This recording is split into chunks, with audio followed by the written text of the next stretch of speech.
No warning. No pattern. No obvious motive. Just a man who could be anyone. And that's what made him terrifying. Before we start, real quick, if true crime that goes deep into the psychology of killers interests you, drop a like and stay with me. This one gets dark fast. In the early 2000s, Israel Keyes lived a life that looked normal. He worked construction jobs, paid his bills, laughed with co-workers, blended in so well that even people close to him describe him as quiet, polite, forgettable. Keyes moved frequently across the United States, especially the Pacific Northwest and Alaska. No trouble. No record. No alarms. To neighbors, he was just another guy getting by. He had a long-term partner, a family, responsibilities. Nothing about him suggested violence. And that's the most unsettling part. Because while Keyes appeared ordinary, he was building a double life based on control, secrecy, and patience. Unlike impulsive criminals, he planned years ahead. He studied people, places, blind spots. No dramatic outbursts. No red flags. No trail to follow. Keyes believed chaos was power, randomness was safety, and anonymity was freedom. He didn't want attention. He didn't want fame. He wanted to disappear and take others with him. By now, one thing should be clear.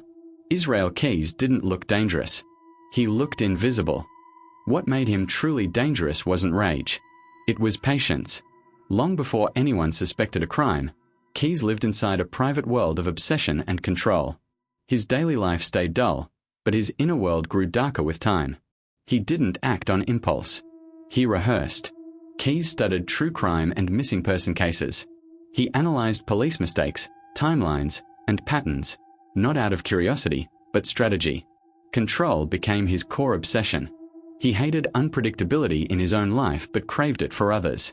The idea of deciding when someone's normal day would become their worst nightmare gave him power he couldn't find anywhere else. Slowly, thought turned into preparation. Keyes traveled constantly. Different states. Different regions. Flights paid in cash. Rental cars. Road trips that looked meaningless to anyone watching. Then came the most disturbing step. He began burying kill kits. Weapons. Rope. Tools. Supplies sealed in buckets and hidden underground, sometimes years before he'd return. No victim in mind. No timeline. Just readiness. This wasn't opportunity. It was control over the future. Each boundary crossed quietly. Trespassing. Stalking. Testing himself. And still, no one noticed. By now, Keyes wasn't fantasizing. He was ready.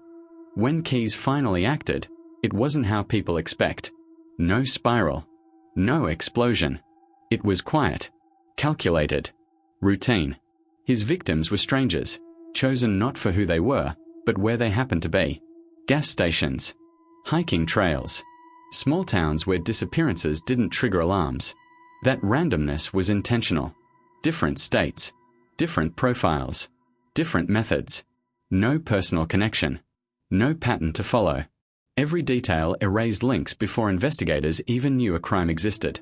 For the victims, terror came fast. A normal day. A quick stop. A moment when nothing felt wrong, until everything was. Keyes relied on surprise and isolation. No warning. No witnesses. No negotiation. Families were left with questions instead of answers. Searchers found nothing. No bodies.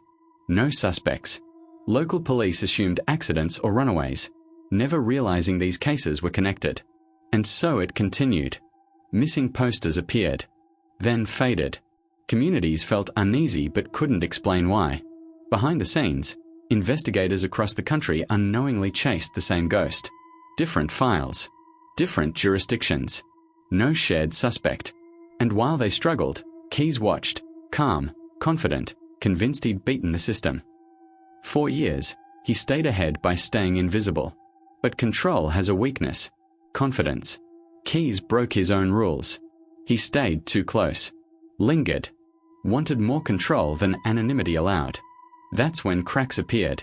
A disappearance finally triggered a response that couldn't be ignored. Surveillance footage. Financial records. Digital footprints Keyes believed didn't matter. Except now, Agencies were comparing notes. Individually, the clues meant nothing. Together, they formed a shape. Investigators noticed strange travel patterns. Rental cars returned hundreds of miles away. Cash withdrawals tied to missing persons cases. Keyes felt the pressure before it was visible. His precision slipped into paranoia. He adjusted plans mid-action. Took risks. Each adjustment increased exposure. Then came the stop that changed everything. Routine. Ordinary. A moment he couldn't fully control. From there, the unraveling accelerated. Search warrants. Interviews. Inconsistencies.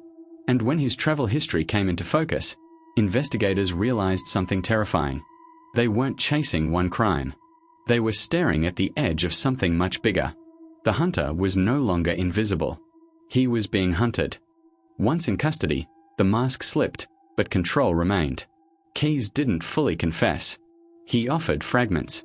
Selective admissions. Hints without closure. Names without locations. Numbers without proof.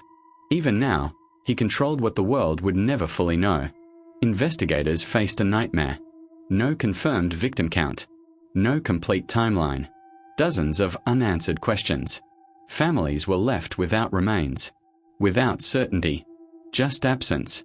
Psychologists later described Keyes as methodical, detached, and control-driven. Not impulsive. Not chaotic. Structured. And that made him especially dangerous. He wasn't fueled by anger. He was fueled by planning. This case forces an uncomfortable truth. Not all monsters look like monsters. Some look like co-workers, neighbors, people you pass without noticing. It changed how investigators think about serial crime. Patterns can be fake. Randomness can be intentional. And invisibility can be the perfect disguise. If this story stuck with you, share your thoughts. What disturbed you most? The planning, the randomness, or never knowing the full truth? Subscribe for more deep dives. This story doesn't end. It just fades into unanswered questions.